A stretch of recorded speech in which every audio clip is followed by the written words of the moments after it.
Horizon d'Afrique, en direct du studio Thomas Sankara, où les questions africaines sont abordées sans langue de bois.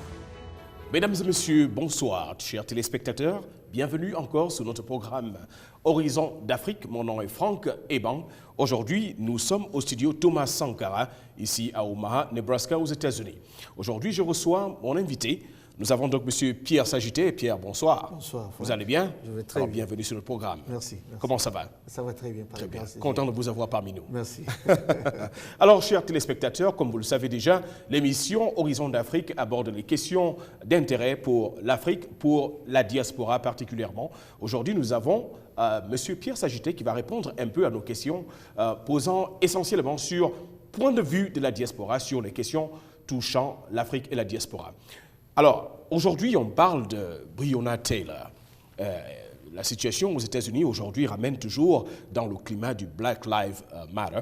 Et on se pose toujours la question, vu les résultats de l'enquête, soi-disant enquête déjà du côté de Louisville. Quel est votre point de vue sur ce qui a été décidé alors? Je pense, d'abord, j'aimerais vous remercier de m'avoir sur ce plateau ce soir. Oui. Et pour plonger vif dans le sujet, j'aimerais quand même faire ce point. En fait, le concept de justice ici aux États-Unis, oui, à mon point de vue est un peu mal conçu de l'extérieur.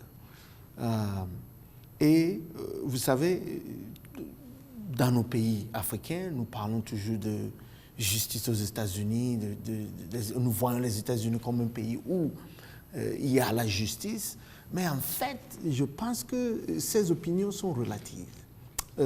Pourquoi? Parce que c'est un système, le système judiciaire ici, du point de vue d'un membre de la diaspora comme moi, oui, c'est un système qui a été conçu spécialement pour favoriser un certain groupe et pour oppresser un autre. Donc oui, il existe la justice aux États-Unis, mais cela dépend de qui est en face de la justice. La justice.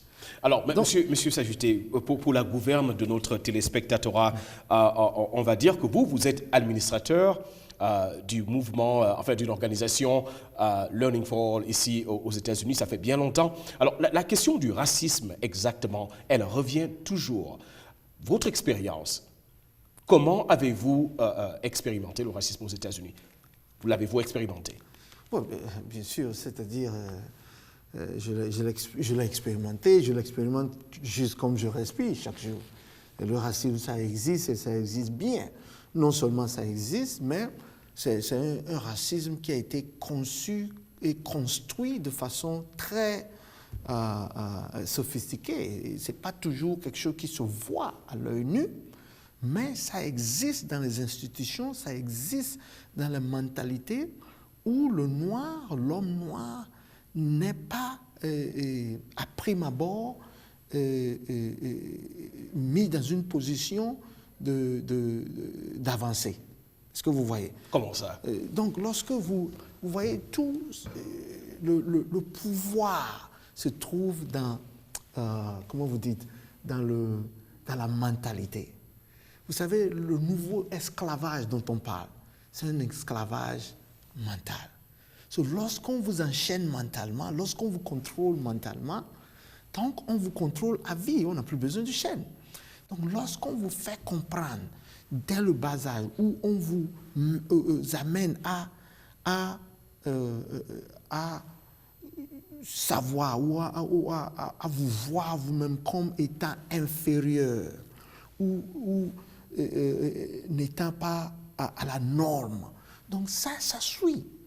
Aujourd'hui, nous avons, ici aux États-Unis, et je vais simplement vous donner ce petit exemple, qui a été fait dans les années 70, où on a pris 3 enfants, un noir, un blanc et un asiatique, et on a mis des poupées devant eux. Des poupées, 2 poupées. Poupée noire, poupée blanche. Oui. Et on les a dit, mais entre ces 2 poupées, qui est-ce que vous pensez a un mauvais caractère? Qui est-ce que vous pensez est violent? Mais les enfants ont dit, ils ont dit le peuple noir. Pourquoi? Parce que c'est ce qui a été mis dans leur tête. Donc ça les suit. Non, la même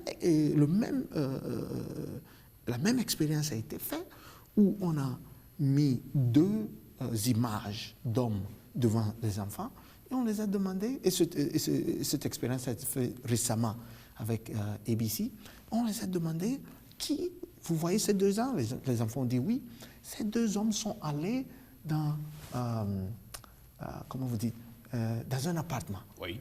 Et un porte-monnaie a disparu. Qui est-ce que vous pensez a volé ce porte-monnaie? Les enfants ont pointé sur le noir. Pourquoi? Parce que c'est un racisme systématique qui a été bien aligné. Je vous donne un autre exemple, très palpable, que les gens ne comprennent pas. C'est que la loi, les pénalties pour les offenses sont disposées de différentes manières. Comment ça? Je vous explique. Nous savons tous, lorsque vous fouillez l'histoire, que la drogue que nous appelons crack cocaine est une drogue qui est plus prévalente dans le milieu noir. Est-ce que vous voyez? Dans les communautés noires. Oui. Donc, et aujourd'hui, vous voyez la drogue qu'on appelle meth, qui sévit plus dans la communauté blanche. Mais lorsque vous prenez les deux, lorsqu'on vous prend, avec, on vous prend et vous possédez la drogue crack cocaine, un petit montant de crack cocaine, la peine que vous encourez, le minimum que vous allez recevoir est plus grande que lorsque vous obtenez, comment vous dites, lorsqu'on vous prend avec une drogue meth. D'ailleurs, la drogue meth a été déclarée récemment comme étant une crise sanitaire. Alors que lorsque le crack cocaine sévissait dans le milieu noir, on n'a jamais parlé de crise sanitaire. On a envoyé les gens en prison. D'accord. Est-ce que vous voyez? D'accord. Donc c'est un racisme systématique. Un racisme systématique. Alors, je suis tenté de vous poser cette question. Vous êtes membre de la diaspora africaine, ici aux États-Unis particulièrement. Alors, le rêve américain, pensez-vous qu'aujourd'hui, le racisme prononcé, du moins présenté de façon générale aux États-Unis, aujourd'hui a terni le rêve américain pour vous? Est-ce que ce rêve américain est toujours un rêve ou c'est désormais un cauchemar? Je vous dirais que c'est un rêve limité. Et ça, c'est une question que chacun doit avoir une réponse, parce que nous sommes tous à des niveaux différents, nous avons tous des rêves différents, oui. Mais c'est un rêve limité. C'est-à-dire, vous pouvez avancer, mais il y a des limites à cet avancement.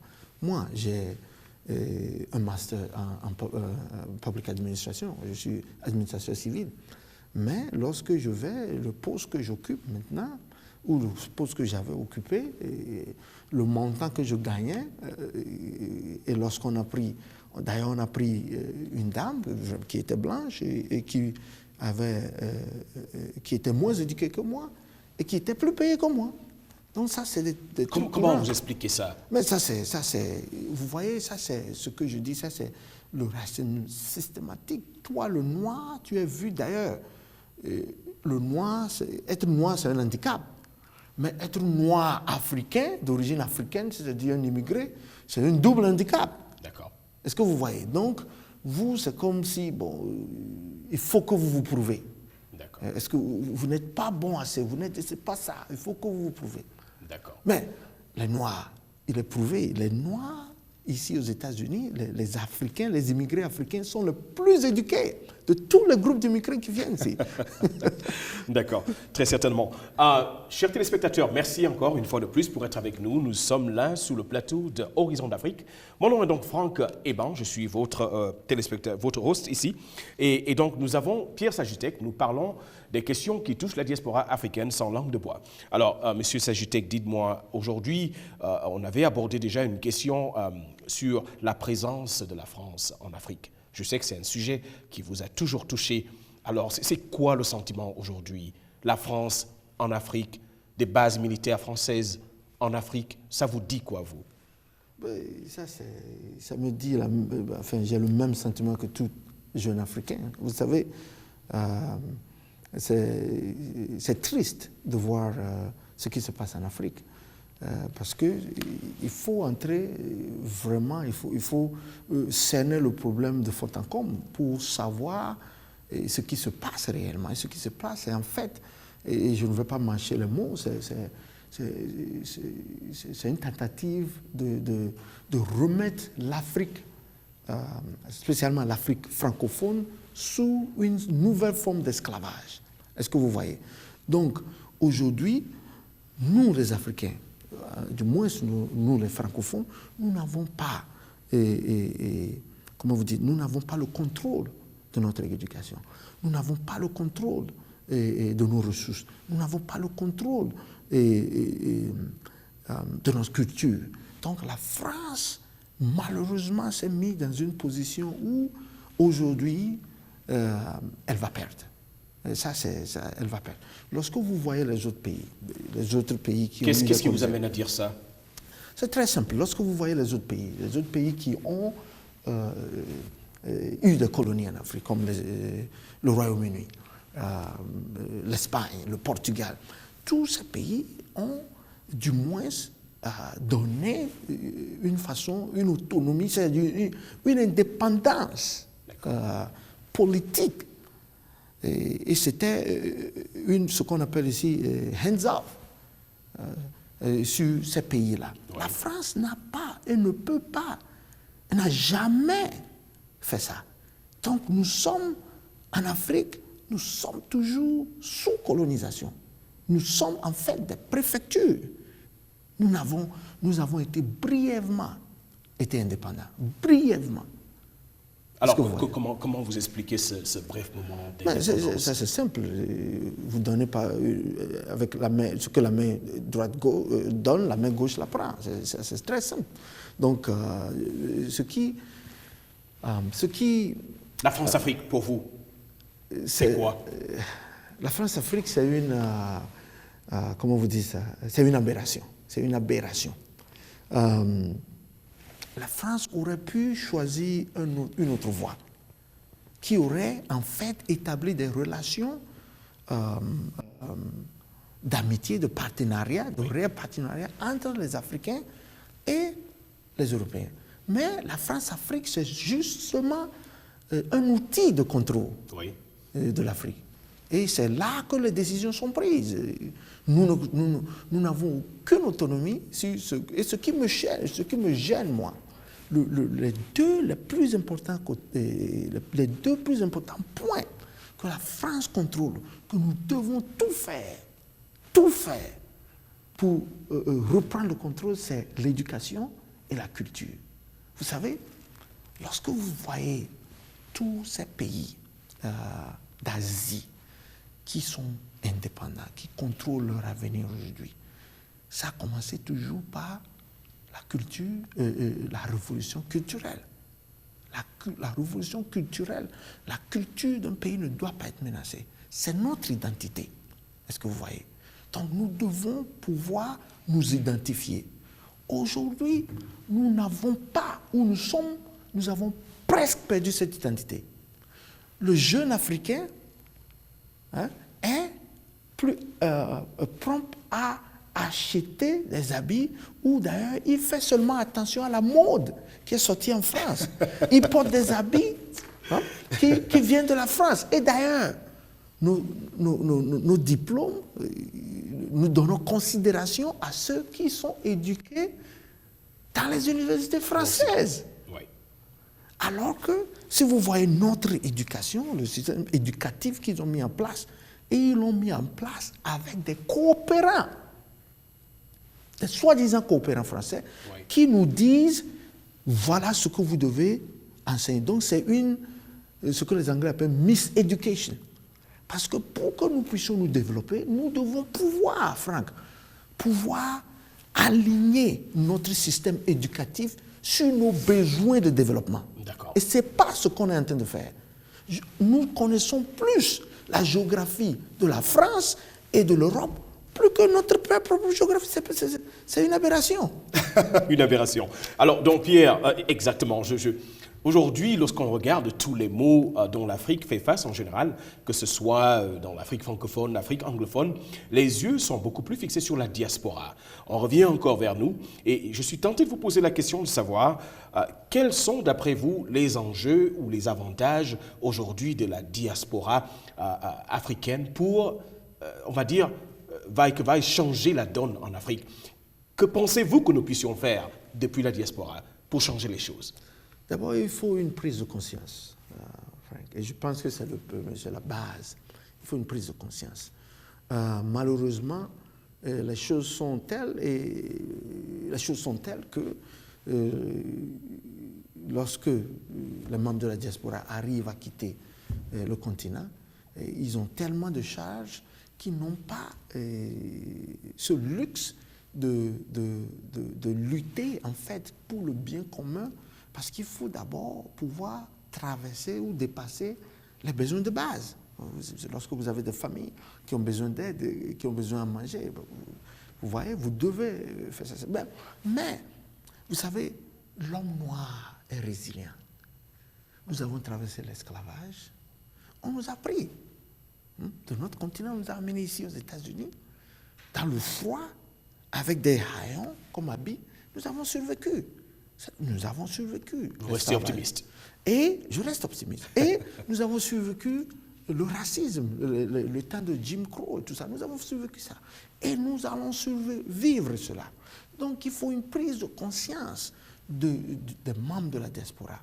Et il faut que nous puissions identifier qui est le problème, où est le mal. Actuellement, c'est le grand mot. Nous sommes en rang dispersé et l'ennemi contrôle toujours le narratif, comme on le dit ici. Donc, nous n'avons pas en fait, les gens, ici par exemple, quand je prends ma communauté, nous n'avons pas en fait pu cerner le problème. Et à mon avis, le problème, ce n'est pas le gouvernement d'un pays d'Afrique ou de l'autre. Il faut d'abord voir la base. Oui. Et la base, ce n'est pas nos présidents ou ces petits problèmes que nous avons. Oui. La base, c'est la France. C'est ça notre premier combat, c'est ça notre premier problème. Lorsque vous regardez, vous voyez des groupes partout, et c'est le même schéma en Afrique. Et les groupes sont en train de lutter contre le pouvoir, les populations se lèvent, marchent contre le pouvoir. Mais moi, j'ai traversé l'Asie, Frank. Je suis allé dans presque tous les pays d'Asie. Il n'y a pas ça. Vous allez, vous allez dans le pays, vous n'allez... Je n'ai jamais, en tout cas personnellement, je n'ai jamais vu ou entendu dans l'un de ces pays où les gens se sont levés pour... faire des marches pour aller devant l'ambassade de France et demander que l'ambassade de France ou la France intervienne. Ça, c'est, je l'ai dit d'abord une fois sur ce plateau, vous voyez les films d'horreur. Oui. Le scénario, c'est quelqu'un cherche à vous tuer et vous fuyez et malheureusement, ces gens-là, les caractères... se retrouvent dans une autre pièce, chez un autre bourreau. Chez un autre bourreau ou se retrouvent dans la maison, vont se cacher dans la maison du bourreau sans le savoir. Et c'est ce que nous faisons. Oui. Nous n'avons pas besoin de la France. La France a besoin de nous. Nous n'avons pas besoin de la France. D'accord. D'accord. Alors Pierre, merci une fois de plus. Chers téléspectateurs, nous sommes donc sur Horizon d'Afrique. Nous touchons les questions africaines du point de vue de la diaspora sans langue de bois. Nous avons donc aujourd'hui M. Pierre Sagitek, administrateur de l'organisation Learning for All, ici aux États-Unis. Alors donc Pierre, on va toucher une autre question. On l'avait déjà abordée dans une émission précédente, la question de la religion en Afrique. On a vu qu'il y avait déjà un phénomène de prolifération de religions occidentales en Afrique et on s'est posé la question, religion, opium du peuple ou réalité humaine? Ça vous dit quoi ça? Oui, vous savez, ça c'est une très bonne question. Ça c'est d'ailleurs une question d'actualité, c'est une question d'identité et c'est une question que beaucoup de jeunes Africains se posent aujourd'hui. Mais la réalité, Franck, c'est que la religion chrétienne, et moi je suis chrétien, donc je vais parler de ce que je connais. La réalité, c'est que la religion chrétienne n'est pas une religion des Blancs. Ce n'est pas une religion des Occidentaux. Ça veut dire quoi, ça? Mais ça veut remonter dans l'histoire. La religion chrétienne, c'est une religion juive, c'est une religion qui vient d'Israël. Oui. Mais les Juifs, dans le temps, et vous pouvez, d'ailleurs vous allez le voir aujourd'hui, d'abord les Juifs, et j'aimerais souligner ça, c'est des gens qui tiennent à leur culture. Ils sont très attachés à leur culture. Ils font leur tradition, ils n'aiment jamais où qu'ils soient. Ils gardent toujours ces traditions pour garder leur identité. Oui. Donc nous, les Africains, nous devons savoir ça. Ça, c'est un. Mais de deux, la religion chrétienne, Jésus-Christ, n'a jamais été à Rome. C'est Paul qui a été à Rome. Okay. Jésus est né et a prêché en Israël. Donc, le centre de la christianité, c'est pas Rome, c'est en Israël. Quel est le rapport avec la prolifération du christianisme en Afrique, en dépit de nos traditions? Ce que je veux vous dire, c'est que cette religion a été prise par les Occidentaux, par les Blancs, et a été transformée en quelque chose qu'elle n'est pas. Est-ce que vous voyez? Oui. Donc, lorsque, au nom de la religion chrétienne, on est venu nous coloniser, la religion chrétienne n'est pas une religion de colonisateur, mais c'est ce qu'on en a fait.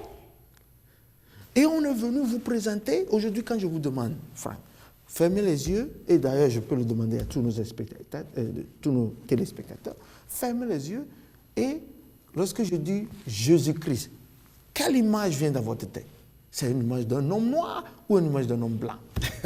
Mais Jésus n'a jamais été blanc. Très naturel. Jésus n'est pas, et soyons d'accord là-dessus, Jésus n'a pas la peau blanche, il n'a pas les cheveux blonds, ni les yeux bleus. D'ailleurs, les cheveux longs, comme les représentations qu'on nous donne, ça c'était une aberration dans la Bible. Lorsque vous lisez la Bible, vous voyez que, d'ailleurs, Dieu avait interdit aux hommes d'avoir des cheveux longs comme les femmes, et Dieu avait interdit aux femmes d'avoir les cheveux courts comme les hommes. Est-ce que vous voyez? Mais l'ennemi a pris ça et en a transformé pour nous, comment vous dites ça? Pour encore une fois nous désorienter. Maintenant, lorsque vous voyez l'homme blanc et vous voyez l'image de Dieu, vous voyez que l'homme blanc, en fait, est fait à l'image de Dieu. Ouais. Et toi, tu te regardes, tu vois que tu es noir. Donc, tu es l'opposé de l'homme. D'accord. Alors, Pierre, très certainement, beaucoup parmi les notables penseurs africains aujourd'hui pensent que pour que l'Afrique sorte du gouffre dans lequel il se trouve, il va falloir revenir aux sources. Il va falloir revenir aux traditions ancestrales. Il va falloir faire fi de toutes ces religions importées. C'est votre point de vue aussi? Non, pas du tout. Il faut faire attention avec ce point de vue, parce que la religion chrétienne, comme je l'ai dit, ce n'est pas la religion du blanc. Et même, d'ailleurs, ça aurait été bon que le blanc ne soit jamais mêlé à cette religion. La religion chrétienne allait faire son chemin en Afrique. Ne nous y trompons pas. Et ce serait une religion non corrompue, comme ce qu'on a aujourd'hui. Oui. Parce que ce que l'ennemi fait, c'est qu'il prend quelque chose de bon, il corrompt, il vous amène, et vous êtes dégoûté. Vous ne voulez plus en entendre parler. Oui. Mais ce n'est pas ça. Est-ce que vous voyez? Ce n'est pas ça. Donc, moi, ma position, c'est que la religion chrétienne n'est pas le problème. C'est le fait que le blanc veuille prendre ou est en train de polluer, de contaminer une soi-disant, en a créé une autre forme de christianité, basée sur l'hypocrisie, sur l'oppression. Est-ce que vous savez, Franck, que la Bible qui avait été donnée aux esclaves qui sont venus ici aux États-Unis ne comportait pas le passage où les Africains et les Israélites, esclaves en Égypte, avaient été libérés, avaient trouvé leur liberté. On a de façon exprès, enlever cela. Est-ce que vous savez? D'accord. Donc, la religion chrétienne, ce n'est pas le problème. Il faut se débarrasser de la suprématie blanche qu'on essaie d'introduire dans cette religion chrétienne. Dans la religion. D'accord. Pierre, merci encore une fois de plus, chers téléspectateurs. Nous arrivons donc au soir de notre émission. Pierre, ce fut un plaisir de vous avoir comme d'habitude. Nous sommes donc à Horizon d'Afrique. Nous abordons les questions de la diaspora, questions de l'Afrique, sans langue de bois. Chers téléspectateurs, une fois de plus, merci de nous avoir suivis et à la prochaine. Merci. Horizon d'Afrique, en direct du studio Thomas Sankara, où les questions africaines sont abordées sans langue de bois.